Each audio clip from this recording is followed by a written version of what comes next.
Hey everyone, it's Ken here from Northern Viking Everyday. Today I have a quick PC building tutorial for you. We're going to be showing you how to install your NVMe M.2 SSD in your MSI MPG Z690 Carbon Wi-Fi motherboard. It's really quite simple to do. If you are interested in any of the components I'm using in my PC build, I will have them all linked below in the description. But let's go ahead and dive right into it.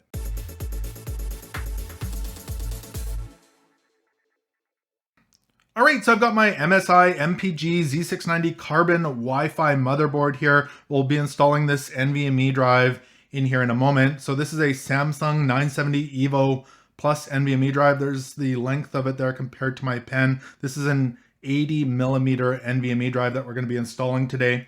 Now on our motherboard here, there's several different locations that can hold NVMe drives. You can see the heatsink right here. There's two screws. This is the number 1 slot as laid out in your manual for this motherboard. There's two more NVMe drives under this heat shield here. This has 4 screws. And then there's 2 more under the shield here, and there's 2 more screws there. We're going to be installing ours in the number 1 slot. I think that's always best practice to do that. So we're going to install it right there. So let's go ahead and take off this heat shield. If you're using the other ones, the process would be very similar, but again, more screws in those ones. So let's go ahead and unscrew this. Now my motherboard did come with a screwdriver. This is a Phillips screwdriver. If you don't have one of these, of course, I'm sure you could find a small one at your hardware store. So we're going to unscrew these 2 screws here. There's the first one. And there's the second one. And again, those are Phillips heads on those screws. If you look on the back side, there is a little bit of kind of a protective adhesive here. We are going to need to make sure we remove that before we reinstall this. Now, we're going to look here. There are a couple of locations that you can mount your NVMe drive. So again, I'm using the 80 millimeter location. If you're using a smaller one, you might need to remove this screw and move this whole easy clip over.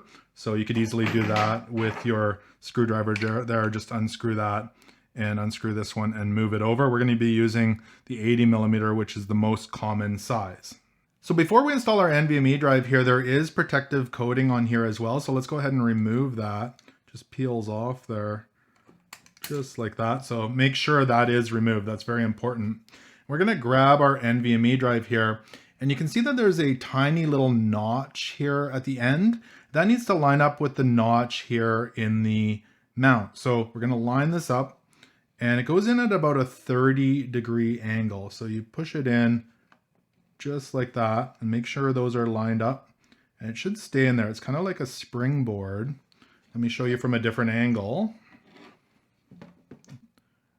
There you go. It's at about a 30-degree angle. It's kind of like a springboard. Make sure it's in there properly and those notches do line up. And there's a tiny little lever in here. Make sure that's turned so that the NVMe drive can get by. And from there, we can go ahead and push down our NVMe drive. It should go right past the lever, and you can rotate the lever around and lock the NVMe drive in place. All right, so now we just need to install our heatsink here. Make sure you peel off the back protective film, just like that, and make sure this goes in the right direction. So there's a little notch here that lines up with this housing here, and we'll just line that up. And then we can take our screwdriver and tighten those back down. And the other screw, not too tight, but snug. Perfect, and we are done. And it's really that simple to install an NVMe M.2 SSD on your MSI MPG Z690 Carbon Wi-Fi motherboard. So I hope this quick tutorial was able to help you get your NVMe M.2 drive installed in your motherboard. If this video did help you out, make sure to give it a thumbs up. Also remember to connect with me on social media. Thank you so much for watching, and until next time, take care.